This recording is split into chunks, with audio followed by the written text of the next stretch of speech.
ফাউজুল কবীর, এটাই হচ্ছে চূড়ান্ত সফলতা। জোরে বলেন সুবহানাল্লাহ। এবার আমলে সলের কথা, এই যে বলেছিলাম ঈমান, এক রাখাল সে যুদ্ধ চলছে, রাসূলের তাবুতে প্রবেশ করলো। সাহাবীরা থেকে জিজ্ঞেস করলে মুজাহিদ থেকে, তোমাদের একজন বলে শ্রেষ্ঠ নবী রাহমাতুল্লাহ আলামিন, তিনি যুদ্ধে সরাসরি শরীক হয়েছেন, মহামানব, আমি তার সঙ্গে একটু দেখা করতে চাই। তার অনেক কথা শুনেছি। বিন্দেশিয়ায় রাখালে সে রাসূলের খোঁজ করে, রাসূলের তাবু সাহাবায়ে কেরাম দেখাই দিলেন, এখানে রাহমাতুল্লাহ আলামিন আরাম করতেছেন। সুবহানাল্লাহ। অনুমতি নিয়ে রাসূলের সামনে দাঁড়িয়ে গেল রাখাল সাহাবী, কাফের, অমুসলিম, মূর্তি পূজক, সারা জীবন গুনাহ করেছে, ঈমান নাই, আমল নাই। জীবনের শেষ প্রান্তে এসে রাসূলের কাছে সে সালাম দিলেন। রাসূলের চেহারা দেখে কিছুক্ষণ কথাবার্তা শুনে মন গলে গেল।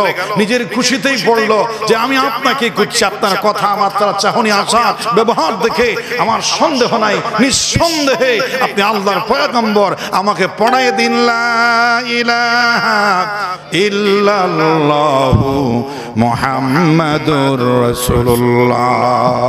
সাল্লাল্লাহু আলাইহি ওয়াসাল্লাম। ঈমান এনেছে, এখন ঈমানের দৌলত গ্রহণ করে বলছে, আল্লাহ বলেছেন ইন্নাল্লাযীনা আমানু ওয়া আমিলুস সালিহাত। ঈমান আনলে হবে না, আমলে সালেহ করতে হবে। এখন আমি কি আমলে সালেহ করতে পারি, আমাকে বলেন, আমি কি আমলে সালেহে যোগদান করব? রাসূল বলছে, এখনো যোহর রক্ত হয় নাই, তুমি নামাজ পড়বা।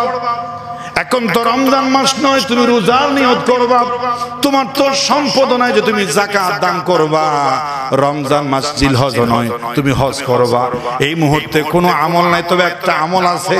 সে আমলটা হলো আমার সাহাবীরা দ্বীন সংগ্রামের জন্য জিহাদ করতেছে। তুমি চাইলে জিহাদে অংশগ্রহণ করে আমলে সালেহ করার জন্য অংশগ্রহণ করতে পারো। সুবহানাল্লাহ। রাসূলুল্লাহ সেই সাহাবী কালিমা পড়ে রাখাল সঙ্গে সঙ্গে বলছে, হুজুর আপনি বলেছেন নেক আমল এই মুহূর্তে একটাই হাজির পাওয়া যায়, যে কাফেরদের সঙ্গে লড়াই। আমি চলে যাচ্ছি, আমার জন্য দোয়া করবেন, হয়তো গাজী হয়ে ফিরবো, দুই আল্লাহর জান্নাতে প্রবেশ করে যাব। সুবহানাল্লাহ। কাফেরের সঙ্গে সংগ্রাম লিপ্ত হয়ে গেল এই মাত্র কালিমা পড়ে। যুদ্ধ শেষে সেই বালক সাহাবীকে কেউ চিনে না, সে শহীদ হয়ে গেছে। যুদ্ধ করতে করতে একটু আগে কালিমা পড়ে 10 মিনিট, আধা ঘন্টার ভিতরে সেই যুদ্ধ করতে করতে করতে আল্লাহর জান্নাতের মেহমান হয়ে গেছে। সুবহানাল্লাহ। কিন্তু যুদ্ধ শেষে যখন সাহাবায়ে কেরাম মুসলমান এবং কাফেরের সৈন্যগুলো আলাদা করছিল, সেই বালকের সামনে সাহাবায়ে কেরাম গোল দিয়ে বসলো। কেউ বলছে কাফের, কুত্তার মতো ওদিকে ফেলে দাও। কেউ বলছে চেহারা নুরানি, মুসলমান হতে পারে, একে সসম্মানে কবর দিতে হবে, রাসূলুল্লাহর সামনে নিতে হবে। সিদ্ধান্ত নিতে পারছে না, কারণ রাসূল ছাড়া এই সাহাবীকে কেউ চিনে না। এই মুহূর্তে শেখ মুসাফির রাসূল সাহাবায়ে কেরামের গুল দেখে সামনে গেলেন। রাসূলের কাছে জিজ্ঞেস করলেন যে হুজুর, একটা লোককে কেউ চিহ্নিত করতে পারছি না, সে কি কাফের নাকি মুসলমান নাকি জান্নাতি নাকি সাহাবী, আমরা তো চিনি না। রাসূল সামনে গিয়ে দেখলেন, বলছেন, মুস্কি হেসে বলছে, আরে ও আমার সাহাবীরা, পৃথিবীতে এক বিস্ময়কর বালক তোমরা দেখতে পাচ্ছ। সুবহানাল্লাহ। কেমন বিস্ময়কর বালক? রাসূল বলছে, সাহাবায়ে কেরামের মতো ভাগ্যবান আর কে আছে, যার জীবনে এক ওয়াক্ত নামাজের আমল নাই, একটা রোজার আমল নাই, সুবহানাল্লাহ আলহামদুলিল্লাহর জিকির নাই, হজের সওয়াব নাই, যাকাতের সওয়াব নাই, নফল ইবাদতের সওয়াব নাই, কোনো আমল নাই।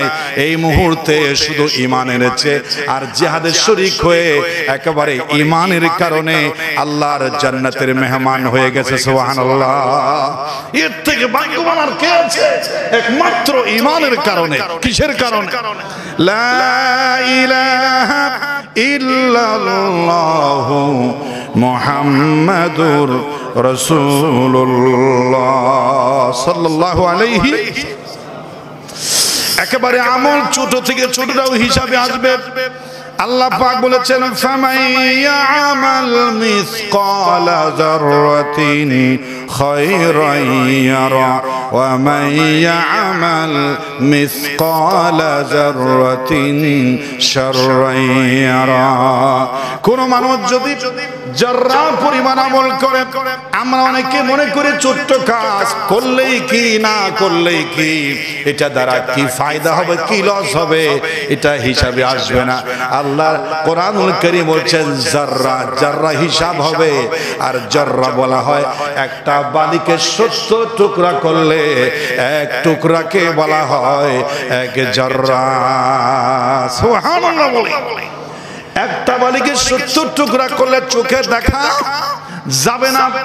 অনুবীক্ষণ যন্ত্র পাওয়ারফুল ভুল করে দেখার মেশিন ফিট করতে হবে। বড় পাওয়ারফুল মেশিন ফিট করলেই হয়তোবা জাররা চোখে পড়বে, যেটা আমাদের চোখে জাররা পড়বে না। কারণ একটা বালু আমরা সহজে সুন্দর করে দেখি না, বালু কাছে গিয়ে দেখতে হয়। সেই বালুর 70 থেকে এক টুকরা যদি কেউ নেক আমল করে সেটারও প্রতিদান পাবে কার কাছে? আরো জোরে বলেন কার কাছে? আল্লাহ পাক আরো বলেন ফাআম্মা মান সাকুলাত মাওয়াজিনুহু ফাহুয়া ফি ঈশাতির রাদিয়া। কোন মানুষের যদি নেক আমল পাল্লা ভারী হয়ে যায় আল্লাহর সন্তুষ্টি সে পাবে, আল্লাহকে সে রাজি করতে পারবে। আর আল্লাহ পাক ডাক দিয়ে খুশি হয়ে বলবেন ইয়া আইয়াতুহান নাফসুল মুতমাইন্না ইরজিই ইলা রাব্বিকি রাদিয়াতাম মারদিয়া। নিজেই বলবে ফাদখুলি ফি ইবাদি ওয়াদখুলি জান্নাতি, আমার জান্নাতে দাখিল হয়ে যাও, তোমার আমলে আমি আল্লাহ রাব্বুল আলামিন খুশি হয়েছি। বলেন সুবহানাল্লাহ।